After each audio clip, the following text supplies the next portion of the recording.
Hi everyone, welcome to my channel. This is Laruby Claudias. Okay, so this is the concluding part of the first video I made earlier.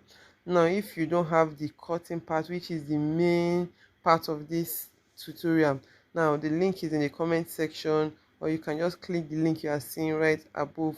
Okay, just go straight to that, click on the link, and then you watch the drafting and the cutting part. Why this video you are watching right now is the concluding part. That's how I combine all the fabric, how I couple all the fabric together, the pieces, my pattern pieces together to form a complete jacket. Okay, so now I must add that now the sewing, it's not straightforward. It's a bit technical, especially the using the lining to turn the armhole and then fixing your collar.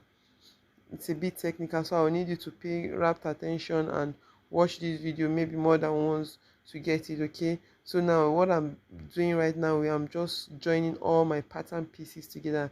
Now this is the center front. I close the center back. Sorry, this is the center back. I close the center back. There is no zipper at the back, so you don't need the back open. I closed it and I'm attaching the side to it. Okay, so that's the side back, and then this other side, I'll attach the side to it to give you a complete back. Remember, we did shoulder that. Okay, so that's why I'm sewing it up to the shoulder. So the that I used is a shoulder that. Okay, so this is the side back, the other side of the back.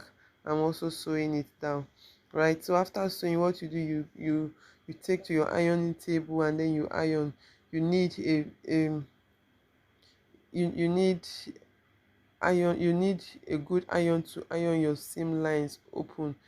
Okay, so if you don't have a steam iron, you can get a spray bottle with water inside and a hot iron. Open the lines and iron flat. Okay, ironing just makes your job neat and beautiful, right? So after doing that, you take your center front and then join the sides together. You can see how neat it is now, so I'll be ironing straight away. So now I've joined my center front. Now this is the lining. Remember, this part is my facing, while the other one is the lining. For the front, you need a facing, and a facing is your main fabric. What I did also, I ironed my fusible stay on it. So now I will join the lining together the same way I join the main fabric. You can see the way it is now, the same way, and then I'll iron with my seam line open. Iron neatly. Okay, so when you're ironing, don't forget to iron your lining also. As the lining, now the lining I use suit lining. Now the suit lining is quite different from the normal cotton lining or herbal lining that we have here.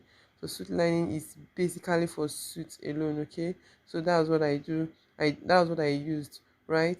So now what I'm doing right now is attaching the lining to the main fabric. Okay, so now I start from the side front, sewing towards the center front up to where my notch is.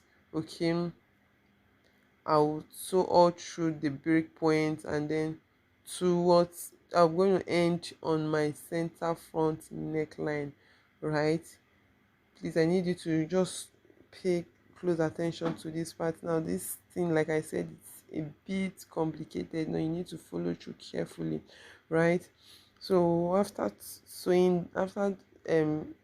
sewing, and then you end at the jacket, at the center front line.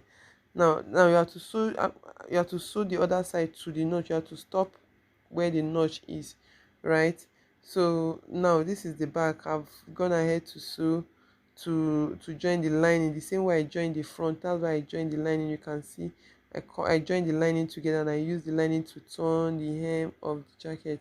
Now after turning, remember, you need a hemming allowance, so that you have is excess of the fabric above, as in you have the fabric on you. After folding, after turning your lining, you have your fabric. So remember to add. That's why you need to watch the video for the cutting to see, do I add my folding allowance. Okay, so now I used hem gum to just keep the bottom part in place, very very flat. Now it's not compulsory, but I choose to do that.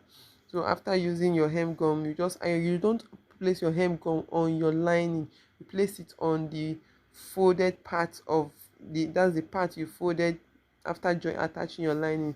Now what I'm doing right now is I'm basting the jacket, the front. Now remember your jacket, you fold it, the lapel, or is it the collar? Now you fold it, yes, the lapel, you fold it to the other side, as in it's going to fall over on the other side, so you need to baste it. What I'm doing is basting. So I'm pushing. What I did is to push the lining. I use needle and thread with a contrasting thread to sew it in a way that I move the thread, the seam line to the other side, so when you fold your collar you won't be seeing the seam line. So I ended at the break point and then continued down to the hem.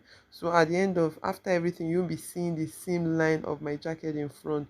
So after doing that, I went ahead to join the sides of my fabric. I just sew out. If you know the allowance you added, if the allowance you added to your fabric while cutting, that is what you sew out. So after sewing your side, I went ahead to join my shoulders. Now you can join your shoulders first before sewing your side, but you can as well sew your side before.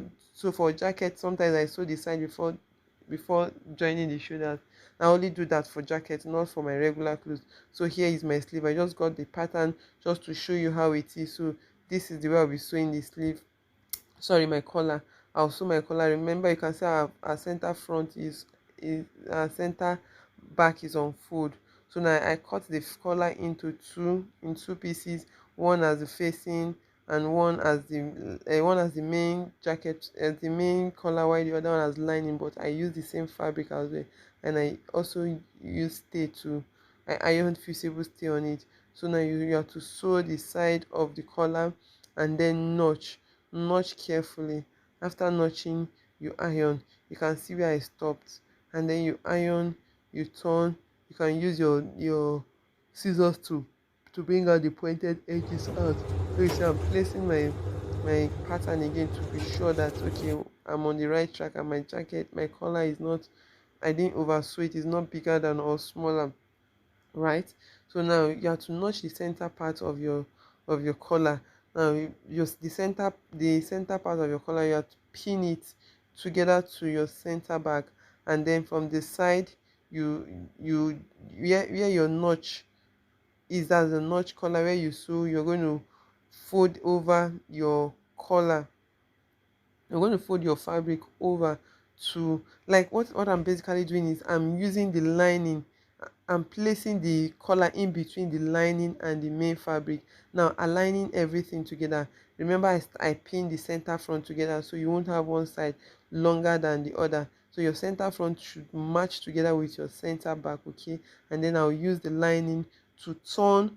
I use the lining and the fabric, the collar being in the middle, and then the lining and the main fabric of our jacket together. I'll sew both together, and after which my lining will now be, the collar will be out, and then the lining, the rough edges will be concealed inside. I just hope you understand what I'm trying to say, right? So you have to pin carefully before sewing. Now after pinning, now this is very important. After pinning, if you notice your jacket, as in your neckline is still bigger than your jacket, than your collar, now you can just hold the shoulder a little bit.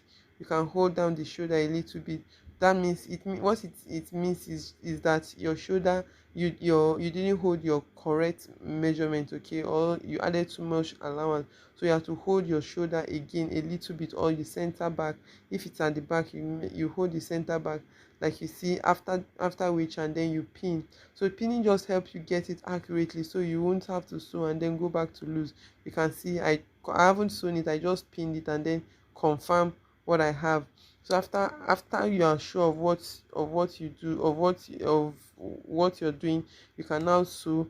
And then after sewing, then you can just cut it out. Some you can cut if you want, or you notch it. But what I did, I notched. So after notching, I just pick my collar to be sure. I place them together to be sure that one is no longer than the other, okay? So after ironing, After, when you compare both, you notice that it's okay, just go ahead and notch notch the collar again, and then you iron. You can see now you only notch after you are sure of your collar. Now don't just sew and then notch, because if you make a mistake, you have issues, then your neck will be wide, you have issues fixing the collar back. So notching should be the last thing you do when attaching your collar. Okay, so once you are very very sure, you can then go ahead and notch your collar. All right, so haven't done that, you can see my lining, everything neatly sewn. So what is left now is to attach the sleeve, sorry. So now I'm just confirming the collar again to be sure that both are equal. Now you don't need one collar longer than the other, right? That would be very funny. Okay, so now for the sleeve, now I have a tutorial on how to draft your basic sleeve, you can check that out. So the tutorial for this sleeve is not here. I'm trying to make this video as short as possible. So the way you turn the jacket bottom, that is how you turn it. You turn the hem of your line of your sleeve. Now remember, we are doing fabric to fabric and lining to lining. So what I'm doing right now, I'm measuring. I just joined the hem of the sleeve, right? And then what I'm doing now is just to measure the hem, impute my sleeve measurement. So what I did is, after imputing it, I sewed the sleeve the same measurement I imputed into the lining, and I sewed the lining. But the thing is, when sewing the lining, just add a little bit of ease. You don't sew your lining exactly the same way you sew your sleeve. All right, so same goes with the jacket as well, the bodies of this jacket. So after sewing your lining, then your sleeve, you can now attach to the sleeve, to the bodies of your jacket, that's around your armhole. So now what you do, you don't sew both together like you sew in your normal clothes, your regular clothes. You sew this fabric separately, and then you sew the lining separately. And what I mean, you sew the sleeve of the jacket, the main fabric of the main sleeve of the jacket, to the main bodies of your jacket. Okay, then you sew the lining of your sleeve to the lining of your jacket. So that is it. Right now, this is, they call this roll sleeve. You can use a fabric, just fold your fabric into two. Now this is just to give you structure. You know how jacket normally stands, and then the sleeve goes all around, very shapy and beautiful. So that's what roll sleeve helps you to do. They sell it in the market where you get your tailoring material. Just tell them roll sleeve, you get it there. So I got the roll sleeve. I just cut 1 to 8 or 1 inches wide, right? Then you cut it. You don't cut it round the sleeve, you just cut it, you just end before your armhole, as in before your bust line, like 2 inches before your bust line. You cut it and then you place it. Now after sewing your sleeve, you see what I'm doing? I'm not sewing it on the top of my sleeve, I'm placing it under the sleeve. So you sew it round from one point to the other. Okay, now you can see how fitted it is. It's already looking, now even if you don't fix your shoulder pad, it's fine. Shoulder pad is not compulsory, but for jacket roll sleeve, it's okay, it's good. So now after fixing your roll sleeve, you can see it's under, not at the top of my sleeve, it's under the sleeve. So now what I did is, to get my shoulder pad, I just adjusted it. It's quite wide, so I just reduced it and then I sew it down. Now what you're doing now, you have to fold your shoulder part into two. You don't fold your shoulder part equally, right? One part should be longer than the other side. So the part that is longer, you notch the part that's you just measure the longer and the shorter part, and then notch that part, and then place it in the middle. Now the longer part, you should sew that part towards your front armhole, right, towards the front, while the shorter part should be at the back. So you have more of your shoulder pad in front. After sewing, you can now, you sew on top of your shoulder, not under your shoulder. You can see how it is. So after sewing, you can see how round it is. So after sewing the shoulder, you can now tack the, now I what I did here, I used pin to just pin it down. Now you don't need to leave it with pin. I removed the pin later on, and then I tacked it with needle and thread. I just use the shoulder allowance, just tack it a little, just for, so it won't be going up and down, it won't be moving up and down when you wear your jacket, right? So now after doing that, now I want to, now remember I've sewn my sleeve already, but I didn't turn with my lining, right? So now what I'm doing now is to turn, I is to sew my lining, and now the lining of my sleeve, I will use it to turn the lining of the jacket. Okay, yes, now it's fabric to fabric and then lining to lining. So I just get my lining, I grabbed my lining and the lining of the armhole of my bodies, as in the armhole, and then I sew. When you sew now, it's easy to sew. The first one you can sew it and then you go through your other armhole to complete it. When you are sewing the second sleeve, sleeve, you are turning the second sleeve, you have a little bit of issues. And what you do, like I did, I just open a part of my sleeve a little bit, and I go in from there to turn the armhole, right? So this is the part I went in to turn the armhole. So after turning, what you do, you can get needle and thread to to to tack it, or you use hem gum. I think I used hem gum here. I just placed my hem gum and iron it so you won't notice. So by the time you turn the whole fabric, you won't even know where the finishing, where we finish the jacket. Okay, so that is it. This is the end of the video. So this is the finished look. Thank you for watching. God bless you. Please don't forget to subscribe. Thank you.